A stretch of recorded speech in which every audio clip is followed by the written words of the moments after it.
What's going on, ladies and gentlemen? Welcome to the Progressive Action TV show. Now, before we get started, we're going to watch this video on why is service so bad. So watch this video and we'll be right back.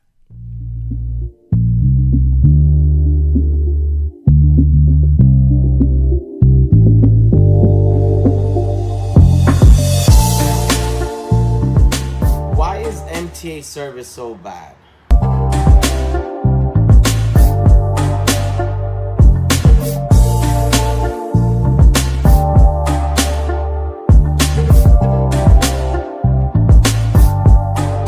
I'm gonna link a video down below.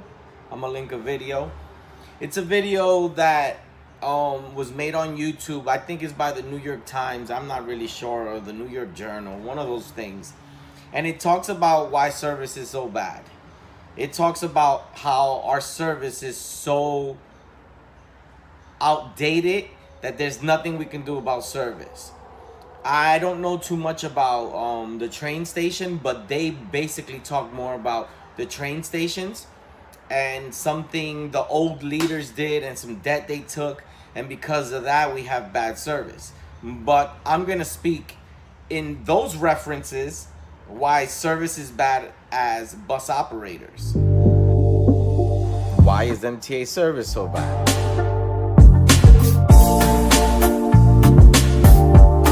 One thing that makes service so bad is that they cut service. Even though they're increasing fares, they're cutting service. They've been doing this since I've came in. The M4 in Manhattan, they used to tell me that it had 100 runs. Now it has 51. A run is like the number of buses that go out. So if it had 100 buses that went out, now it has 51. That's 49 less runs. That makes service worse. Another reason service has gotten worse is that they noticed that there was a lot of fatalities. So because there was a lot of fatalities, they implemented Vision Zero, which is a great thing, but Vision Zero is a slow down. Bus operators are not supposed to go 25 miles per hour. If a bus operator does what he's supposed to do, he should never be on time. Honestly, when you have a bus operator who is on time, appreciate him, because he just wants to get to lunch. But the truth is, if anything happens to him, he's entitled to everything that happens to him, and he's in trouble, and he could affect his job. He could even lose his job depending on what the situation is. A bus operator hit somebody with the front of the bus, and they've taught us to go so slow that if we ever hit somebody, not even a scratch should be on them. That's their process of thinking. Original content. Another thing is, since trains are going late, we're picking up bigger loads. And picking up bigger loads reduces our chances of making service. When people get on the bus, they play games. They swipe their Metro cards knowing that they have nothing, and they stay there looking for it, holding up the line. Because of that, we can't make service. So making service is not easy. Every time you pull up to a bus stop, you have to be adjacent to the bus stop. Adjacent is like this. That's what adjacent means. I don't know if you understand what I'm trying to say, but you have to be, your bus has to be parallel to the bus stop. That's why we never arc the buses like this to a bus stop. People say, why you didn't pull in? Because if I can't get it adjacent, I'm entitled for whatever happens. I get hit, something happens when I'm pulling out. So we have to be adjacent. So we have to follow the rules of being adjacent. So when we get there, then we have to lower the bus. Lowering the bus, then we have to open the front door, then the back door. We have to turn the interlock. After we turn the interlock, we must let everybody sit down. Does the bus driver let everybody sit down? No, we don't. We keep moving, but we still can't make service. It's tough out here. It's not easy to make service. And when you see a bus driver, even me, mostly me, I don't get a lot of I'm not late a lot. I don't get a lot of cut slips, even though they think I do, because every time I see a dispatcher, I'm asking for a cut slip. A cut slip is basically a form that is called a deviation slip. Every time you're late, you get paid for it because it's driving time. For driving time, you're supposed to get paid for it. But back on topic. So I'm not late like that because I like to move, but it's not the right thing to do. It's not what we're supposed to do. Our job is safety. So because our job is safety and there's guys who have real mortgages and everybody's underpaid in the city, even us who make a decent amount of money, people don't jeopardize their jobs for anything. Nobody's going to jeopardize their jobs. You see us bus operators doing stuff and like, oh, look, he left me. If he pulls out the bus stop, he's got to leave. He's got to try to make service, and he's going to try. But everything in what our job titles tells us to do doesn't allow us to make service. And every time they're increasing your bus fare, you never talk about the amount of buses that come. You always talk about how the bus driver's an asshole. You always complain about the bus driver, but you don't complain about the company that keeps increasing your fare. You don't complain about the service of the buses, meaning the number of buses on service. You guys don't understand that what's being done to you is being done to us. I try to explain it to some people and they tell us no. Another thing, people tell us, oh, you're just playing games. You just want to be late. You don't care about us because you're at your job. Imagine you doing things that your boss tells you not to do, or what they teach you not to do if you're a sales rep. Oh, you don't have to buy. This is too expensive here. Go across the street. Does that sound logical? We really don't care about other passengers' feelings when it comes to safety. I'm sorry to tell you. And no, we're not trying to get you there late. It's hard to make service when you can only go. We not gonna play the whole video, but that's our brother, Jason Felix. He's a bus operator in Map Store. He makes videos, like almost a couple of videos a week maybe now. And he's gonna start sharing his videos with Progressive Action. So thanks for the video, brother.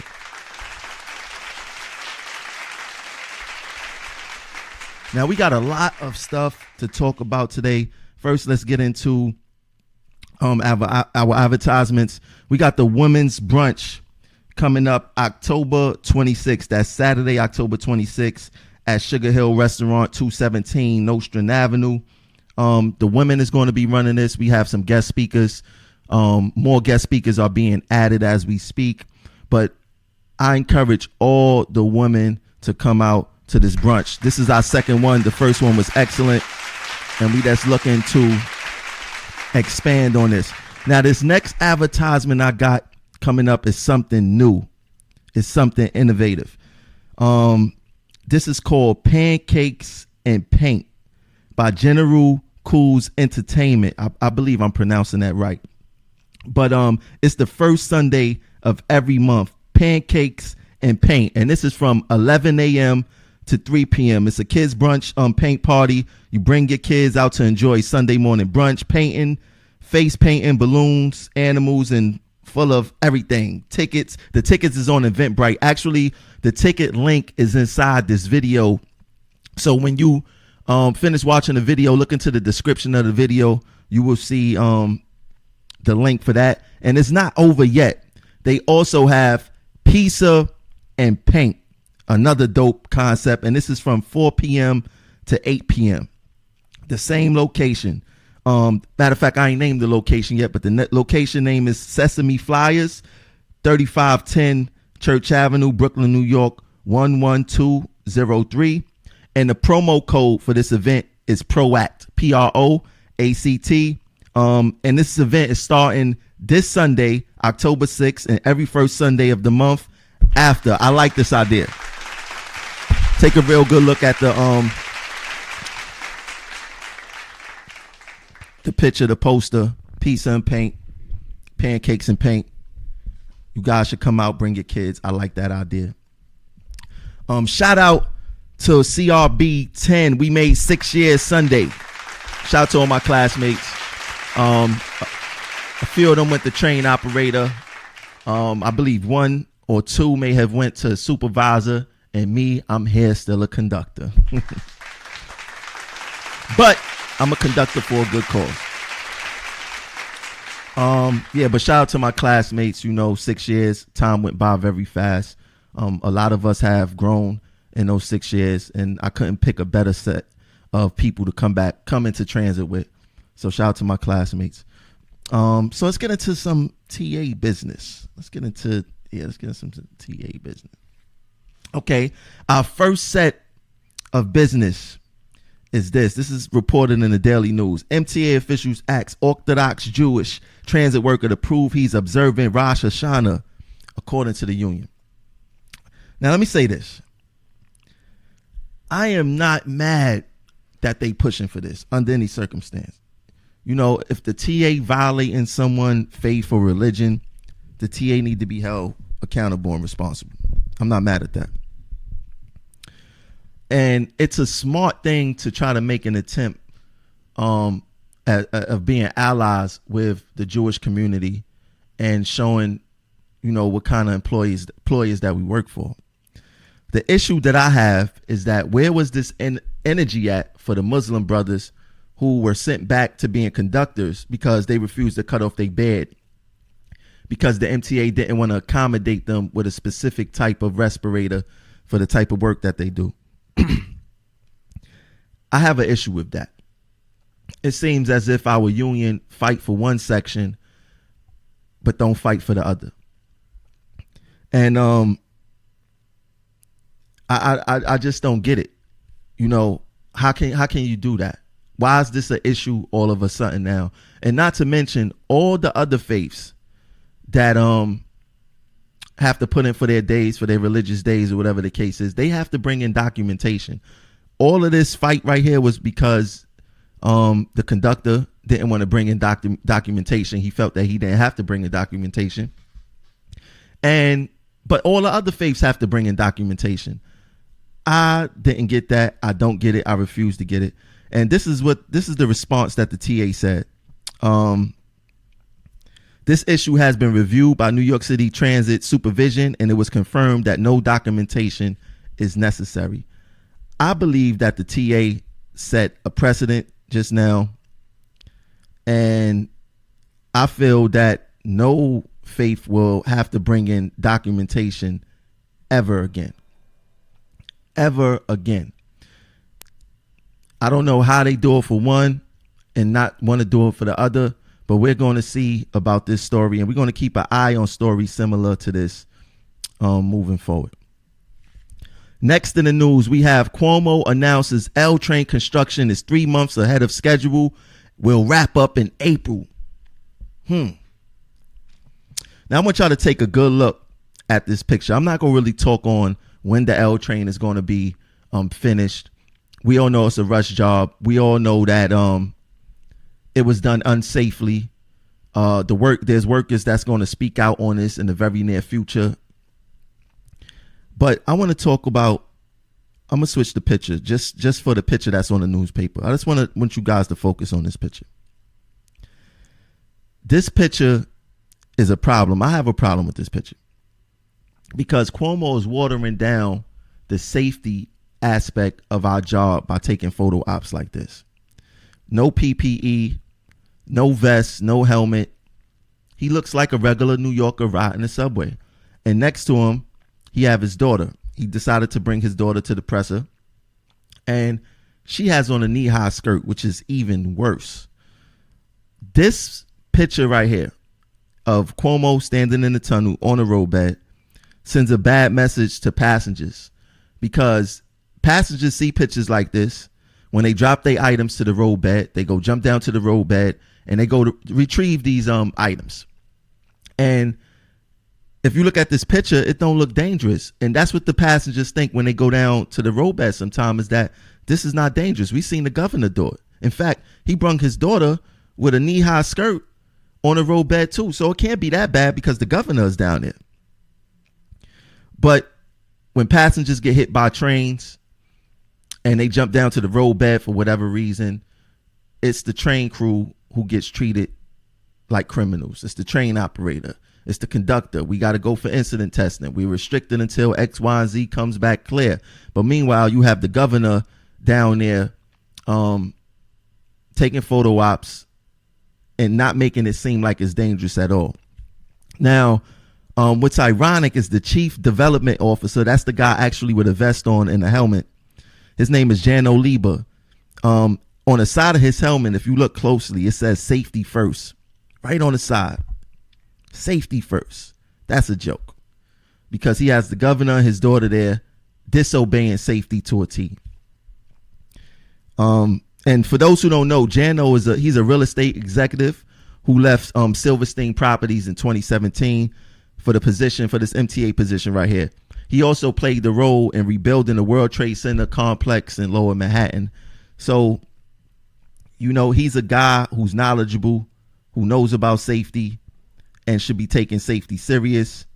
And let me see something real quick. See if it popped up. I want to get you guys comments on the screen. Okay, give me 1 second. Let me get you guys comments on the screen. I like to have you guys comments on the screen. Okay, they got the comments right there. But it waters down the safety aspect of our job, and that's not good. I think that the governor should definitely put on PPE. He shouldn't be bringing company. His daughter there is we can't bring our kids to our job on bring your child to work day.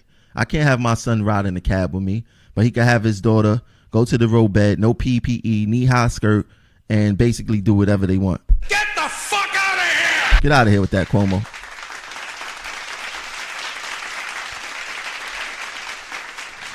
Everyone who's watching this should be upset at at how the governor just basically make our jobs look like trash and easy, and anyone could do it. Moving right along. So also in the daily news, and shout out to my brother Clayton Gusa. He covered the transit stories and for us in the daily news, and he does a great job. So the MTA for decades pumped asbestos-filled air into giant Brooklyn bus depot where more than 1,000 people worked. This is a very serious thing right here. Matter of fact, I'm gonna play the video of the vice president of Surface in Brooklyn, basically the buses, the union representation for the buses in Brooklyn. I'm gonna play his video real quick, and I'm gonna be right here. I'm gonna stay right here. Let's go play while. Tell them to come here, stick their finger in the asbestos hole, because it's clear. They're lying, they're dragging their feet. If it was quote-unquote fraud, they'd have 100 people here investigating everyone. Well, this is workers' health and safety. It's the community's health and safety. They got to get off their ass, and they got to fix it. And it's insulting. Here's the proof. Could you tell us this particular, this is... What's important here is that the underlying issue, there is asbestos in the building. No one is refuting that. They may refute explosives covered, but with the MTA, it's not refuted. According to my conversation directly with antibody, yes, there is asbestos in the building. That is the underlying. Now, how people describe the levels of it, or how they describe how many people are ill from it.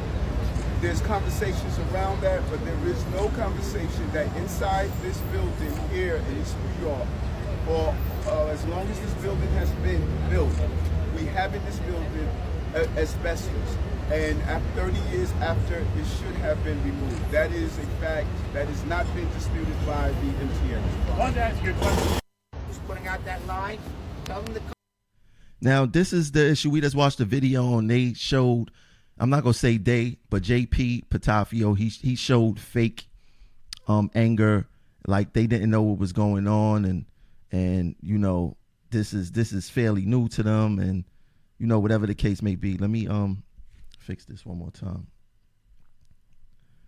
But this is the problem. right? So is there asbestos in that building? Yes, there is. Is this the issue is the asbestos, is it disturbed? Is it airborne? Has it been tampered with? Is it breaking apart? That's the issue. And the MTA, I guess they got someone to do a report. And basically in the report, it says laboratory analysis of the air samples collected indicated less than 0.01 fibers per cubic centimeters. And I'm going to explain that in a second. So if the air samples collected in the workplace indicate airborne fibers concentrations at or above 0.01 fibers per cubic centimeter, or the established background level, whichever is greater, work shall stop immediately. So being that this report that's on the screen now says that it was less than 0.01 fibers per cubic centimeter, there wasn't no need to stop the work or whatever the case is. And this is the state standard. So the issue that I have with the union regarding this is that who conducted this test?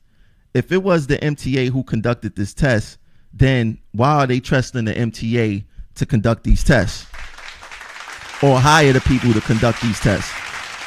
Is the union hiring their own independent people to conduct to take air sample tests at East New York Depot? That's the thing, because the union can't say we don't trust the TA, this, that, but then they come back with their findings and then you trust the TA on their findings.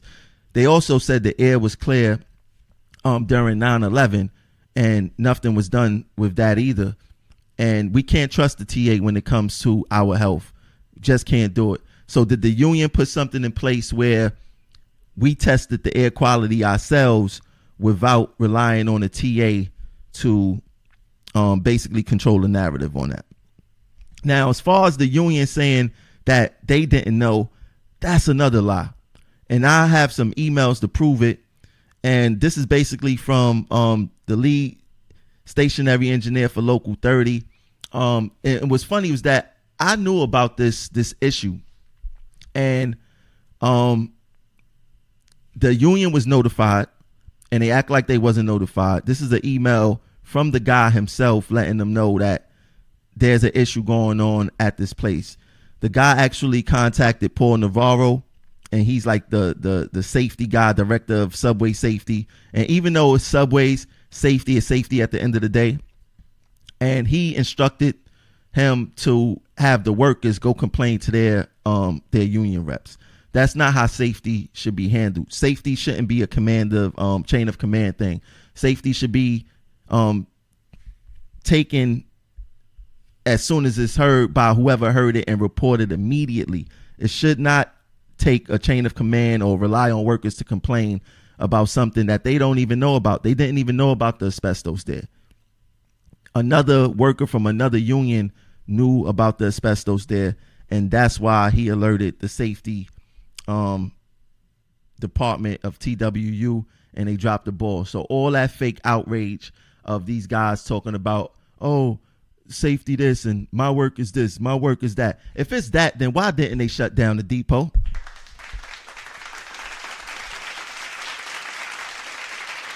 Just like Nita just said, then close the building until it gets fixed. No asbestos in the building.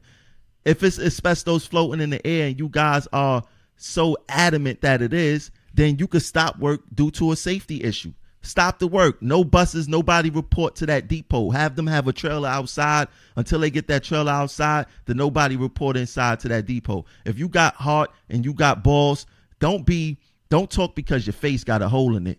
Put it into action. Shut down the depot if you were really about it.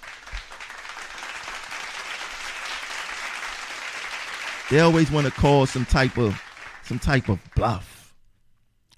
It's sickening with these guys. They all, what they call that? Lip service. Whole bunch of lip service from these guys and no damn action.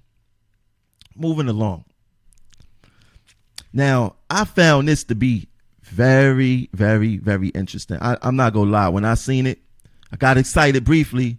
Then I remembered who I was dealing with. So, The union tweeted out this picture. President Utano with TWU International President Samuelson and Anthony Simon and Vinny Testori from Smart LIRR discussing our collective fight against the MTA. Now, when you look at this picture, you like, finally, the union is making a move to work with the Long Island Railroad so we could both secure good contracts, which seems like an intelligent thing to do. Very intelligent thing to do. So, but look at that picture. They had a table eating. There's no notes being taken, no tablets, no anything. So visually, it just looks good because they about the Long Island Railroad and New York City Transit is about to wage a war against the MTA. And but when you dig deeper into it, for something of this magnitude, our contract is very, very, very, it's a serious thing, man. Our contract is a serious thing. So something of this magnitude, even if it's their first time meeting, there should be some type of, note-taking material, iPads, computers, pen and pads. If you want to sell a visual, they just look like, friends going to have lunch, catch up on old times. And if this photo was made to put the MTA on notice, it should have taken place in the office, somewhere serious. A couple of VPs around, the top 4 there. Instead of just going to social media and looking like old friends catching up on lunch. I don't buy this picture. And just to point out one thing, these other 2 guys from the Long Island Railroad, Vinny, he's actually on the MTA board himself. And if you check their social media, they didn't put this picture on their social media because they know it's BS.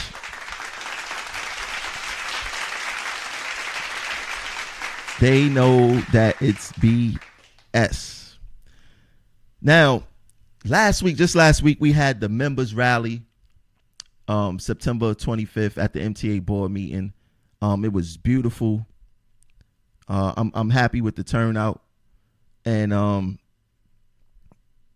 it was just like a great feeling to have a whole bunch of workers come together. It was organized great by Local 100 Fight Back and us Progressive Action. And the union didn't support it. In fact, they called our rally counterfeit. And I'm going to play a little bit of the video, a step by step, except when we did the little rally outside, but going into the building. I'm going to give y'all a little background insight on what we actually went through and had to face. So just watch the video. I'm not going to go into it.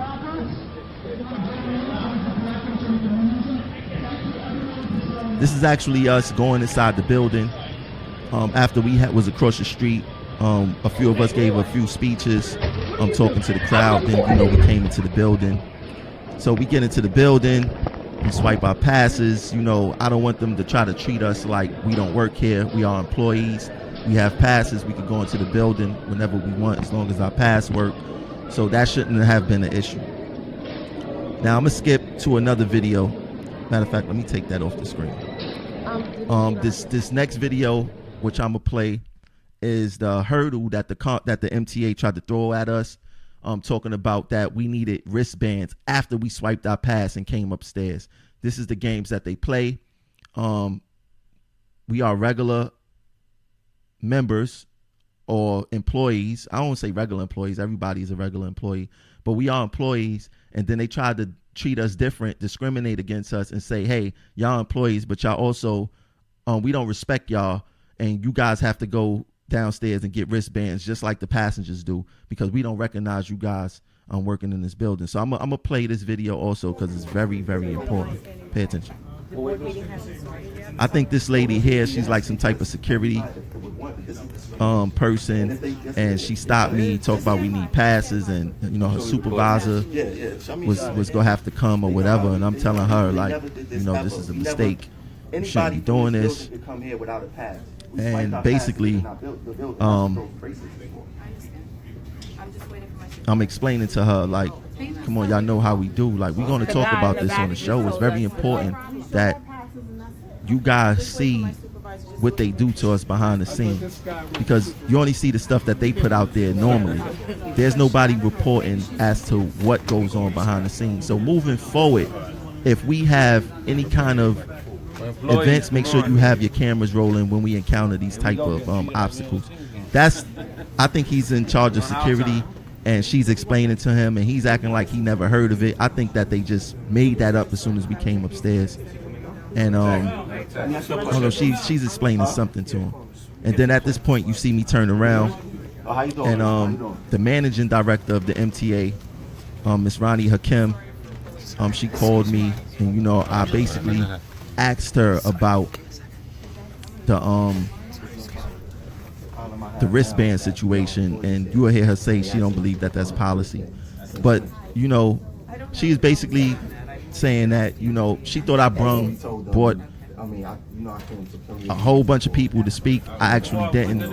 I didn't want a whole bunch of people to speak because it like takes away the potency of the message itself. So I didn't want to sit through 20 speeches myself, to be honest. I think a good 10. I think actually like 12, 13 of us spoke. 9 of us spoke consecutively, I believe. But I think they want to hear what we have to say for the most part, because a lot of them is out of touch on what's really going on the ground level, especially with some of these superintendents and how these managers are acting on the ground level, and which I'm going to speak about in a few. I actually can't wait to get to it. Managing Director. So I compiled a video of basically the punchlines of the speeches from 2 Broadway of all of us who spoke consecutively together. So I want y'all to watch this. I want y'all to continue to share this video, because it's important that we get our message out there. I'm going to just play this punchline video, then we're going to come back to more important news. Watch this. You affecting our livelihood? It's a matter of time before we affect yours. And for the record, this is what we think about these contract proposals. So if you want to ensure our safety and the rider's safety, then you have to do a better job than just sitting in this meeting talking about month after month what is supposed to happen, and get out there and put in correct safety measures for us. Thank you. Sometimes I think the Post works for the MTA board. You guys fill the newspaper with, we're lazy, we're taking so many days off. Like, I haven't had a Christmas off in years. I haven't had a Thanksgiving off in years. I haven't had a 4th of July off in years. I haven't had my birthday off in years. Like, it's embarrassing. The only good thing in this room with you MTA board guys is President Byfield. I will say, President Byfield, you are a godsend to the MTA. And we appreciate you. We, the transit workers, did not come here today for special treatment for you would accuse us of wanting. We did not come here for the revolution for you would accuse us of violence. Let it be written for all to read. When the MTA said yes, we said no. Labor brings in money. Respect labor and give us a fair contract. Because of liars like Larry Schwartz and liars like Patrick Foy. You got $400,000 a year and we can't get 2%? You liar, you got blood on your hands. How dare you come here and talk about you care about us? You're really wringing your hands about how much we're injured. Do you really believe that anybody believes these lies? The time for that nonsense is over. It's over. When we come to work, we get assaulted, we get abused. We got a gentleman here that got stabbed in his back. None of you responded to it. But the minute Cuomo says jump, the first thing you ask is how high? Where's your manhood? Where's your womanhood? Stand up for what's right. We move this city and pay us correctly. Yeah. That you and the MTA don't care about the safety of workers or riders, except to cover your ASS. You don't even think of us as human. We are just cogs in your machine to make the service run. But transit workers care about safety. We have to. Unlike you, our lives are on the line. Unlike you, we actually care about working people and their lives, the millions who ride our trains. What the MTA fears is an alliance between transit workers and riders, and it is coming together. They don't have nothing to worry about. They're well aware that the fact that there's no police protection out there. And we all know that. We can see it. And they see it. And they've become very brazen, and it's unsafe for not only for us as employees, but for the riding public and tourists that come from all over America and abroad. The only praise I've heard for the actual workforce doing the work was from Mr. Byford. Okay? If you look in the sports world, the manager, the coach, the owners, they don't get the team into the Super Bowl or the World Series. They're never named the MVP. It's the team. It's the workforce that does the work.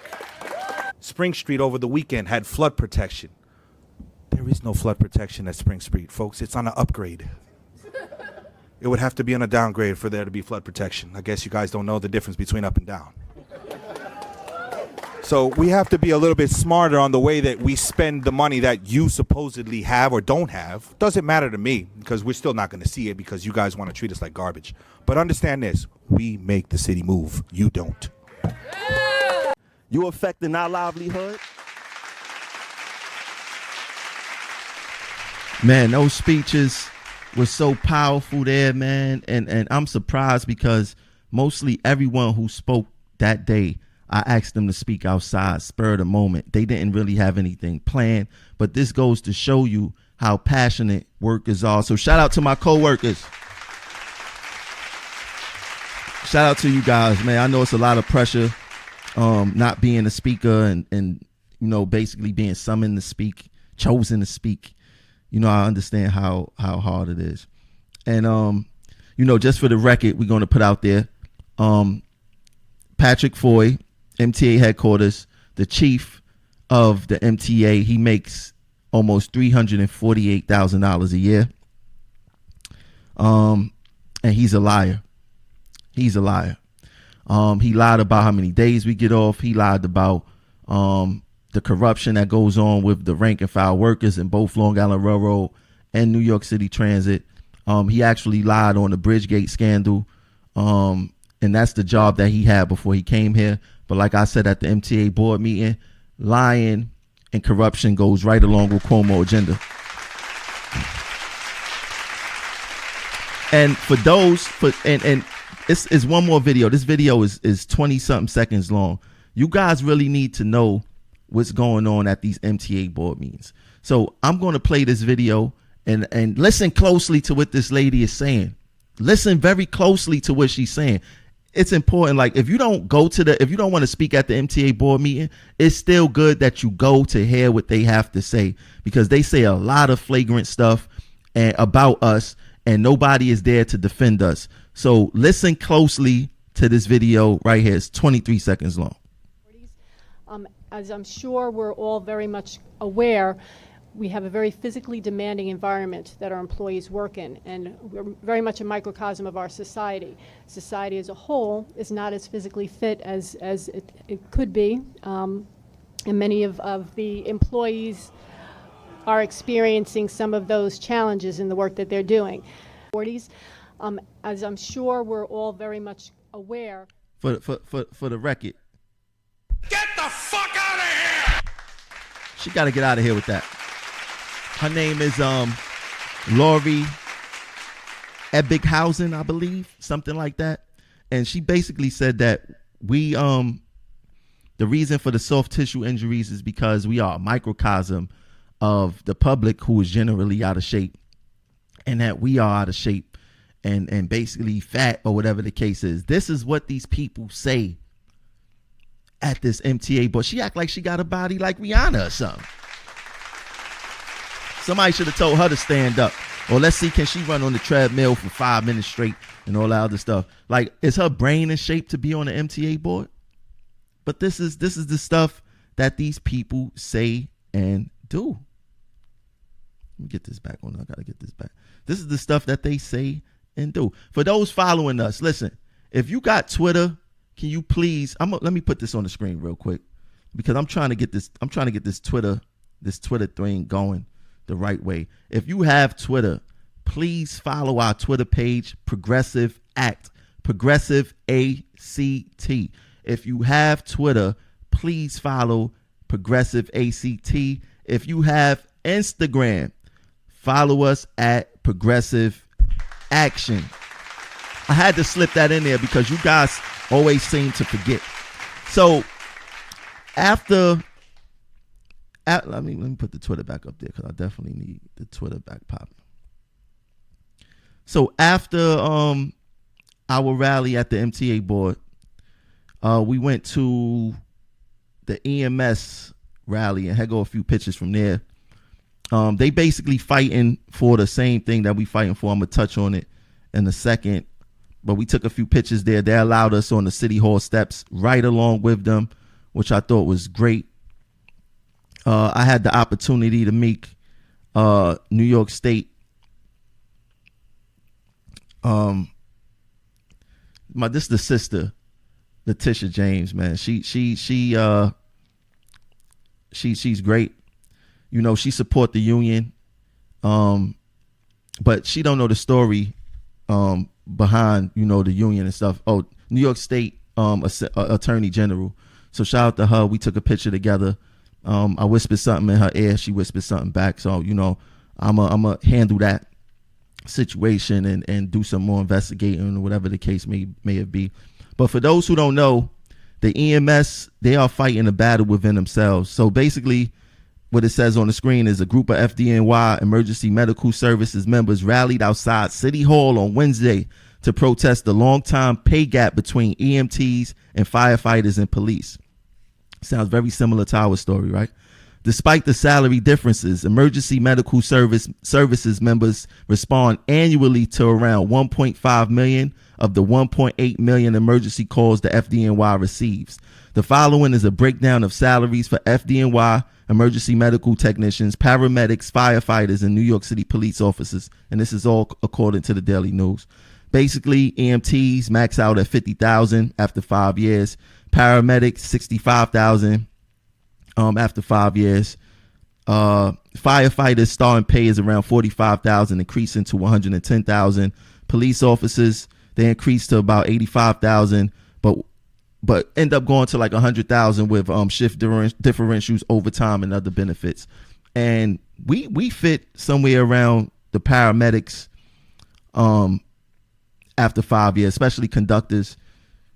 We're around $65,000 to $75,000. We don't compete with a lot of these titles either. And what they did with this was they compared similar work. You know, they all work together in some form or fashion. And it's the same argument in which I tried to bring forward as far as our work between Metro North and Long Island Railroad and New York City Transit. There's a big pay gap between us, and it has everything to do with the makeup of this workforce. In fact, it was refreshing to hear New York City Councilman Danique Miller, who is also the ATU president for the buses in Queens. He made it clear the reason why EMS workers get treated the way they do is because they are mostly comprised of people of color.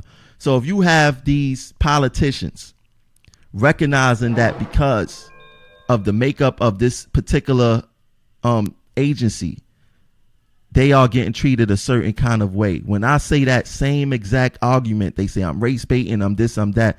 These people was on City Hall steps saying the same exact thing. The same exact thing. So we must open up our eyes to the fight and what the fight is really about here. Yes, our union do have something to do why we get treated the way we get treated, why our contracts is trash and all that other stuff. But it has also everything to do with the makeup of this agency. Make no mistake about it. It's a historical thing. All this has a historical connotation to it. It's systematic. It's systemic, a matter of fact. And this stuff happens in our communities. It happens at our schools. It happens everywhere where people of color dominate.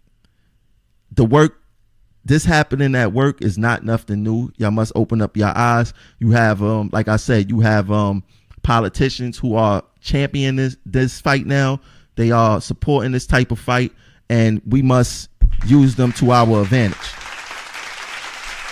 And then what was so ironic about the when they said that, and I looked around on City Hall steps, it was mostly Caucasian workers around, and they had no issue with it because they recognize what it is, man.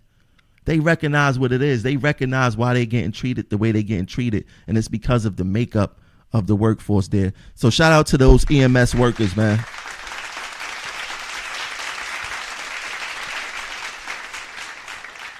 Now let's get into the real business. Let's get into what I really want to talk about today. I want to talk about a hostile work environment. I want to talk about supervisors who take advantage of the workforce and treat the workforce like trash. I want to talk about supervisors who bully the workers and use their titles to their advantage. I want to talk about that today. I think it's about time that we have that talk. Now, the situations that I speak about here is solely my opinion. And some of it is fact because I have things to back it up. And it has everything to do with the acting chief transportation officer, Charles Joseph Henschke. Now, Mr. Henschke has been behind the scenes creating a very hostile work environment for me by using his title and his influence to get, subordinates to write me up, get people to ride my train, observe my operation. He tried to get not superintendents. He tried to get train service supervisors to coerce me to get me to change my G2 25 days after the incident, which is very weird. And that was just an attempt to trap me off. They stalk my social media because for some reason they think that I'm foolish enough to use social media while I operate. Now, why would I do that? Because there's actual bosses who follow my social media, and I'm not foolish enough to give myself away like that. I'm not operating and posting on social media. That's stupid. But this is the games that they play. And he may have been, I'm not too quite sure about this one, but he may have been behind the write-up that I got when the homeless guy went to use the women's bathroom at 96th Street, uncontested, no locks, no anything. He went to take a shower in a female's locker room and startled a female employee. And I made a video on break, and I showed how easy it was to get into the facility. Strangely enough, I get basically a DAN. It wasn't really a DAN. It was just like a reinstruction, basically, of reminding me of the rules. But it came from the executive vice president office, and that's what made it strange. And when when General Superintendent Clemente, gave it to me, he was polite, whatever the case may have been. But, he made it clear that this was political because it came from so high. And no, usually a dispatcher or, some type of level 1 supervisor, which I would call him, will give you the discipline. No, the general had to give me this discipline, which I found strange. I don't know if Henschke was behind it, but what I found out recently of what he tried, I wouldn't put it past him. I'm not going to talk about that incident, though. But I want to give y'all a little brief history on Mr. Henschke. Now, this is a bulletin, and this bulletin is from 2016. If you look on the highlighted sections of the bulletin next to where it says distractions, it says no charging electronic devices on TA property. This was written in by Mr. Henschke. Now, there was an incident or something had went down where workers had gotten into some type of discrepancy over a socket, and Henschke got wind of it. And when he got wind of it, he came down and started snatching employees' charges out the wall. I want to see what y'all saying on Facebook. He went snatching workers' charges out the wall. and he put up this bulletin that he altered himself, which I believe is against the rules. But this shows you what kind of mind frame that this manager is in. He feel that he's above the rules. He could create his own rules on the spot. So he put up this bulletin. He wrote no charging electronic devices on the property. He came out there taking people charges out the wall, and then he instructed his subordinates, which were the TSS, to make sure that nobody is charging their phones on TA property. In fact, he said electronic devices, period. He didn't want anything plugged into the walls at Coney Island Stillwell. Was that right? No, it wasn't right. But this is the kind of things that this man has done. Now, another thing that he did, when, I don't know if y'all remember this is also at Stillwell. I want to know which one of you guys remember this. Remember the learning from others? Now, for those who don't know, the learning from others was a bulletin board that supervision put up, and this was under Henschke. He was there. He was a big supervisor there at the time, and this was under his watch, his leadership, basically. So the learning from others board was a board where management hung up employees' incident reports without them even, going through the grievance process or anything yet. But they hung up employees' incident reports, redacted their names. At first, it was only the names at first, but they kept the jobs. Now, anybody know that you could find who that person is if you know what job they work. And the way they redacted out the names, you could still see who name it was. So it wasn't a true redaction. So picture you coming into work and you seeing your incident report on the board. How are you supposed to feel coming and to work and doing your job to the best of your ability? How are you supposed to feel about that? There's no good feeling about that.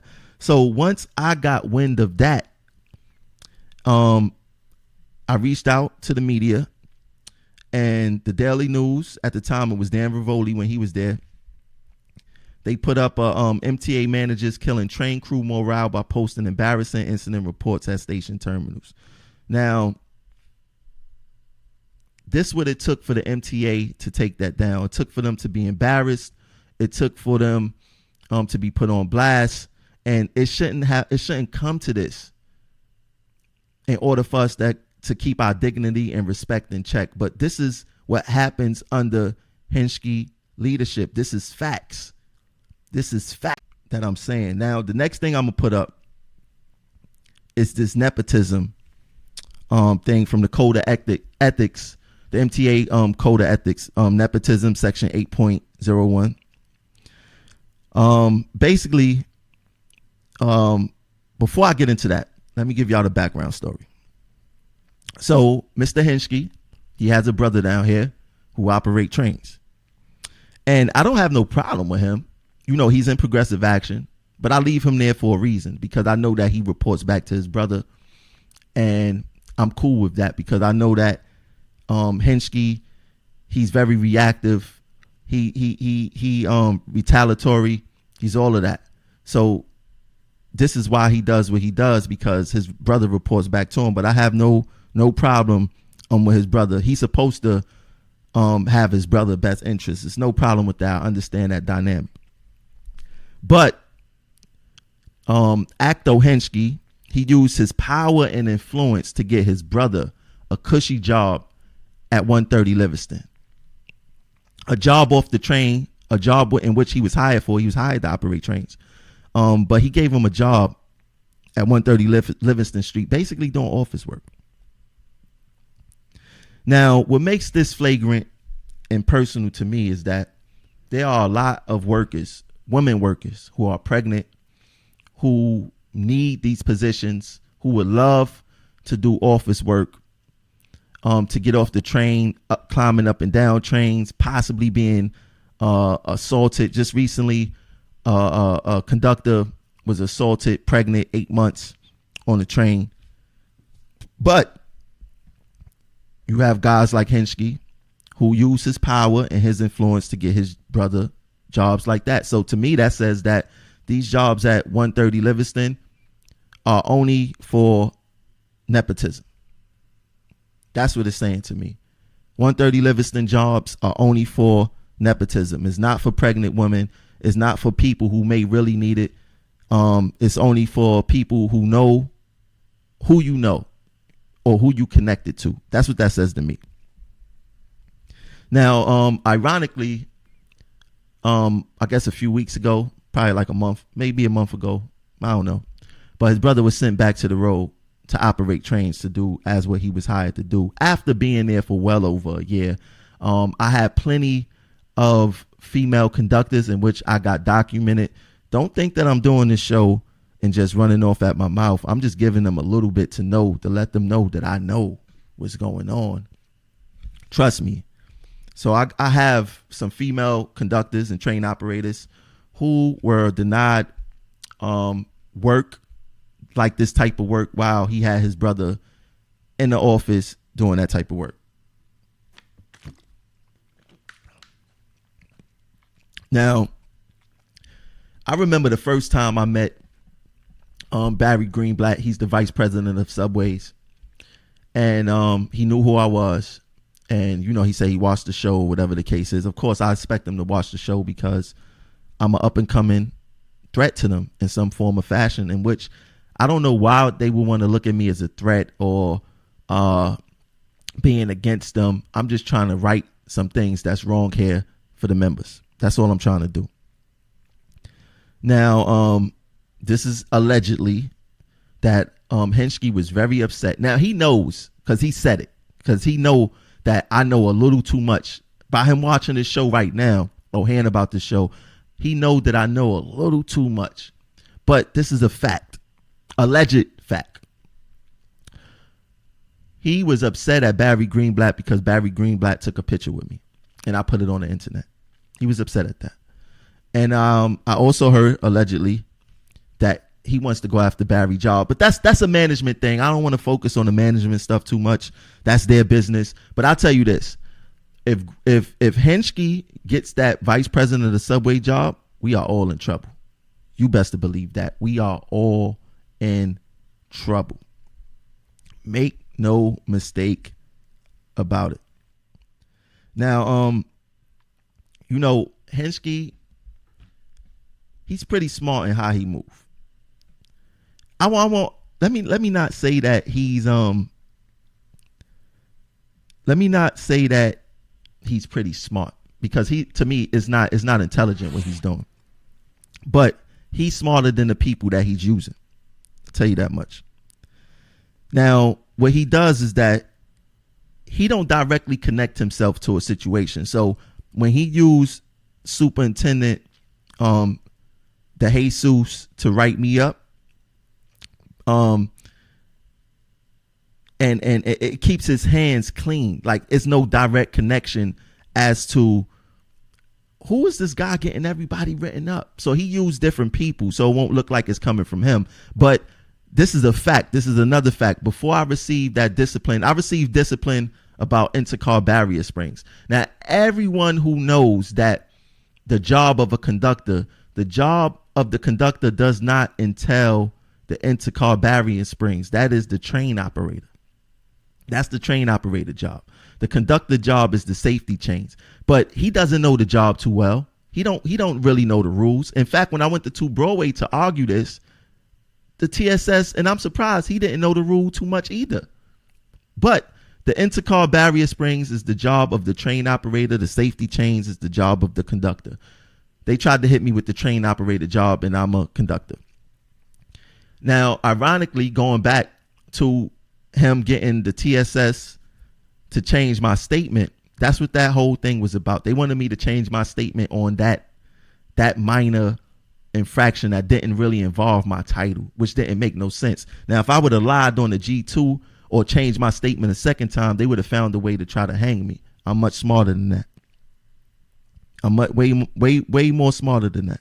But he used his title and his influence to get people to do his dirty work for him, because he just recently tried it again. And Henschke, you know what I'm talking about. You know what I'm talking about. I'm not going to talk about it because it's things happening.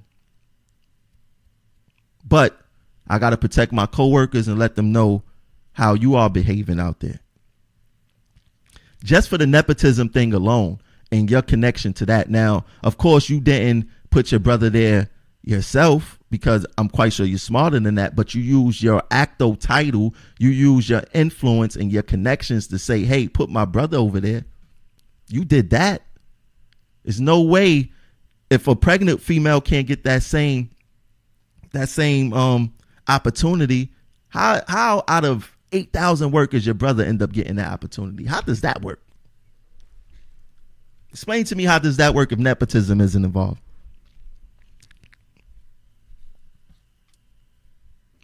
Now, he like I said, he keep his hands clean. He never do the dirty work himself. Never, ever.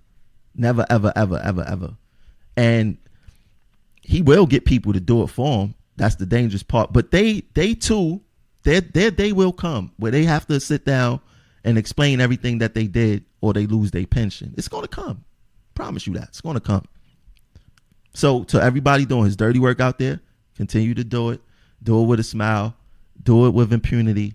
Do it to death, because your day is coming also when you have to sit down and explain your actions.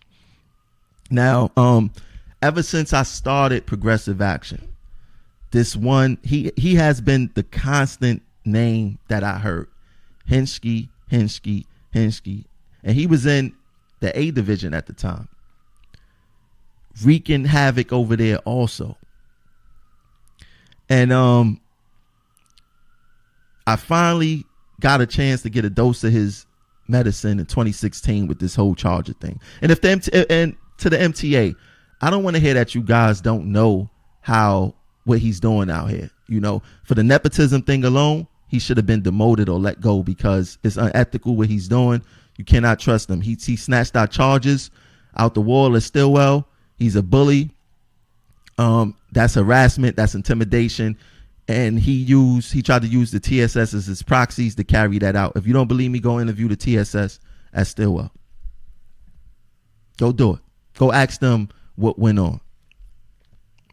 Or if they don't want to be honest, just ask the workers. It's a whole bunch of workers that knew what happened, when it happened. And some of them are supervisors right now, but I have the post. So we ain't got to worry about that. Now, a lot of us know that these supervisors use discipline to make a name for themselves. And sometimes we look back and we say, yo, how does supervisor get promoted when he's like X, Y, and Z, and the only thing he do is write people up and this and that? Now, in my eyes, if a supervisor have to continuously have a lot of write-ups in their district, continuously, no matter where they go, a lot of write-ups, it shows bad supervision. It doesn't show intervention. It doesn't show proactivity. It shows a bad supervisor who don't know how to manage. That's what it shows. Nothing else. Now, these actions that I just named with Henschke by himself, he's only one person. There's many more out there whom I didn't have a personal experience with, so I'm not going to name them. But if any time a worker wanted to talk about a superintendent and your personal experience with them, this platform will forever be open to talk about that. But, these actions by Henschke alone, these little bit that I named, it's a whole bunch that I'm not going to say that I know about. But the workers are coming together, and we're going to present something that's going to knock a lot of these superintendents down. But this is what's morally wrong and culturally wrong with the MTA and how the rank and file members are treated. He's a prime example of that. And like I said before, I believe the MTA know fully on what Henschke does and how he acts, but they turn a blind eye to it because this is what some of those other bosses want.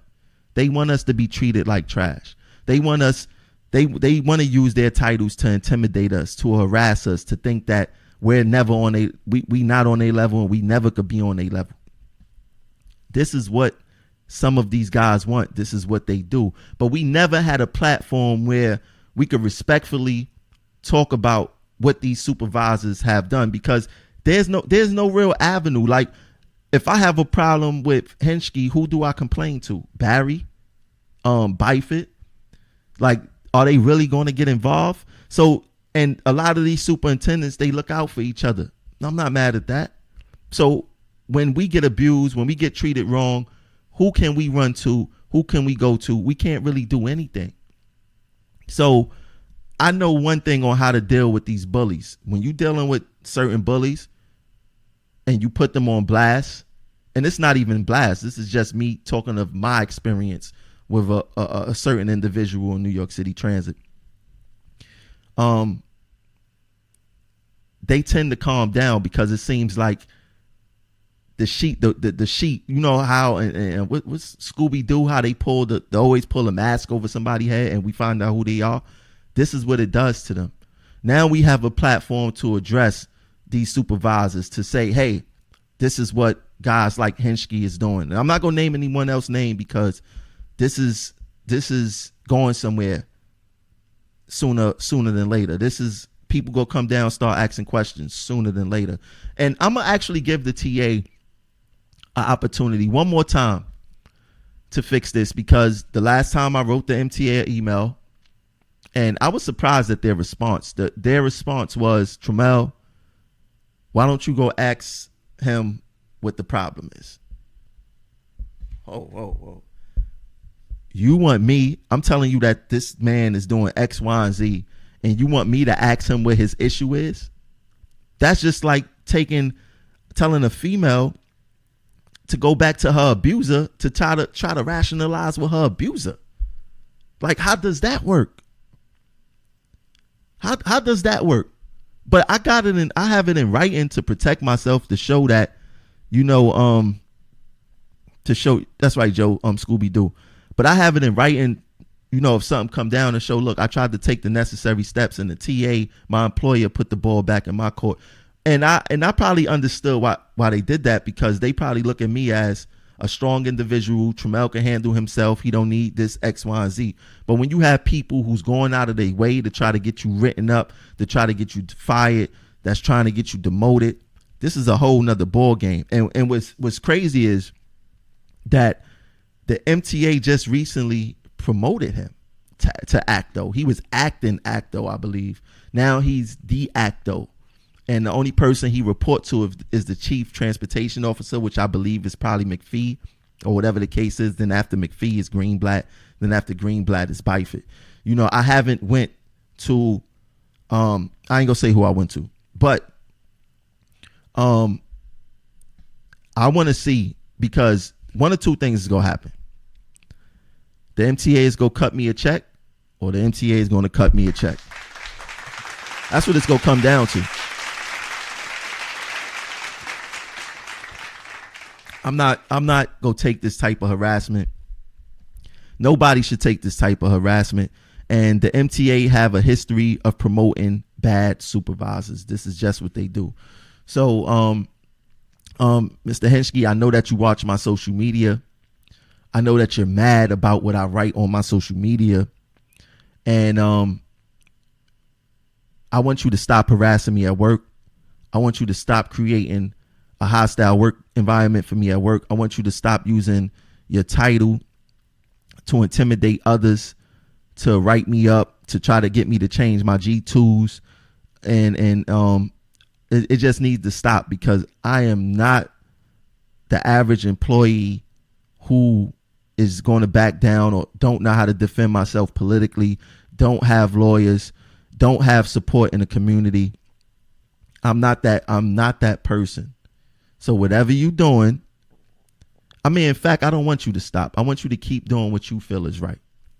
But when I respond back politically in the right way, in the correct way, because you made plenty of mistakes, you ran your mouth around people who you wasn't supposed to run your mouth around. You don't know what kind of information that I got over here.